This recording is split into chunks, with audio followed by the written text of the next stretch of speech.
So this is a book by James Scott. It's an excellent book, by the way, called Seeing Like a State. And he's trying to explain to us how bureaucracies work, how governments function. And for him, governments actually create more problems than they solve. Why? Well, he lists 4 reasons. The first is that all they care about is the administrative ordering of nature and society. So another way of saying this is a bureaucracy is a machine, it's a hierarchy, it's static, it's mechanical. But society is like a forest. It's diverse. It's an ecosystem. It's organic. For a state to exist, it must turn the forest into a machine like itself. So it destroys diversity. It destroys spontaneity. It destroys imagination, okay? All right, so let's use an example of this, all right? So my question to you is like, who are you? Can you tell us who are you? Like who are you as a person? Tell us who you are as a person. Yeah, just use 1 or 2 minutes to introduce yourself. Who are you as a person? Hi, my name is Banker, and I grew up in Beijing. And I came to this school in 2024, last year. And okay, wrong. Okay, that's not the correct answer. The correct answer is you're a teenage boy. Oh. Okay, that's the correct answer. All right, you believe that you are an individual with individual aspirations, ambitions, with a past, with a history. The state doesn't care. The state needs to classify you in a way that can use you. Okay. You're a teenage boy, which means like 2 years' time, you can be employed in a factory. Or I can send you to war. Okay, that's all I care about. Okay, I don't care about your name. I don't care about who you are. I don't care who your parents are. I don't care about your past. I don't care what you like. All I care about is the fact that you are a teenage boy. And therefore, I can exploit you for labor. Okay, that's how states think. Okay, so the bureaucratization of society. Second is the idea of high modernist ideology. So because the state is a monopoly, the bureaucracy is a monopoly, it becomes arrogant, it has hubris, it's overconfident, and it wants to impose its ideology on everyone else. It believes that through its own planning, it can achieve paradise. Okay? So it becomes authoritarian, meaning it refuses to listen to criticism, to feedback, to questions. It is not open to debate. It imposes its will on people. Okay, which creates a weak civil society. And if as an organization, you're not getting feedback, you're not allowing for openness, then you will wither and die. Okay? And that's why states, governments will always fail in the end. Okay, so he uses 2 examples. The first example is what happened in the late 19th century Germany. So in Germany, there's lots of forests. And the state is thinking of ways, how can we best monetize the resource of the forest? Well, there's certain trees that you can cut down for lumber, right? The problem is that in a forest, most space is occupied by useless shrubs or greenery or trees. Okay? So their bright idea is, you know what? Here's a simple solution. We'll burn down the forest and just plant trees that we can harvest for lumber. Right? Brilliant. That's a brilliant use of space. It's more efficient. The problem, though, is that when you do that, the trees are susceptible to disease, to weather changes. A forest is resilient because it's diverse. Okay? So this is what Scott says.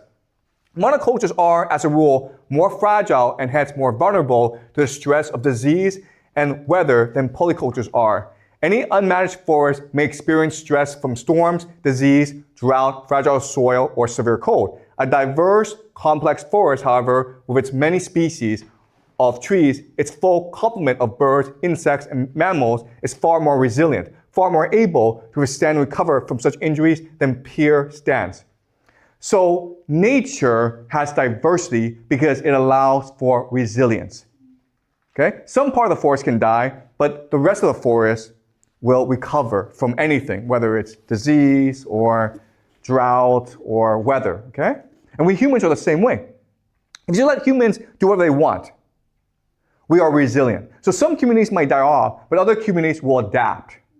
The problem with a state, with a government, is that it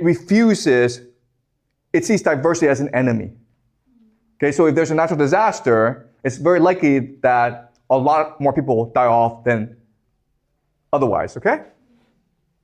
Another example is forced communism in Tanzania. Okay, so it's a top-down system. And their idea is, okay, these farmers have their little small farms and they grow their crops, but that's not efficient. What if we just got all the farmers together and had coffee? And they all, had coffee or wheat or whatever. And then we can sell this to other countries. Okay? And of course, you can imagine that this will lead to starvation, because it's the same principle as the forest. If there's a weather crisis or if there's a disease, then all your crops die off and then your people die off. Okay? What these planners carried in their mind's eye was a certain aesthetic, what one might call a visual codification of modern rural production and community life. Okay? So the problem with bureaucrats is they have no imagination. Everything to them has to be mapped out. They like things that can be mapped out, that can be a blueprint, okay? They like to brag about these things because that's how they see the world. But real world, nature requires diversity, it requires organic, okay? All right, so he gives examples of how the state transforms society. So before, what would happen is that people would just come together and they would organize their communities according to their needs. Okay, it's a bottom-up process, but the state wants to create permanent cities where people are just in one place all the time, right? That's why you have cities. Before, what's natural is just for people to live on small farms and share stuff with other people, to trade with each other. The problem with this is the state cannot tax you. So what the state does is it brings you to cities, makes you work in a factory so it can tax you. Okay? The point of giving you a wage is so it can tax you, to exploit you. Property. Before, it was very common for people to share property together. Okay? Now, it's all owned and controlled by the state. Resources are the same thing. Before, people just used resources according to their needs. But now the state wants to centralize these resources. Okay, so it can tax and exploit people properly. Okay, so that's what a state bureaucracy does. So what are the consequences of the over-bureaucratization of society?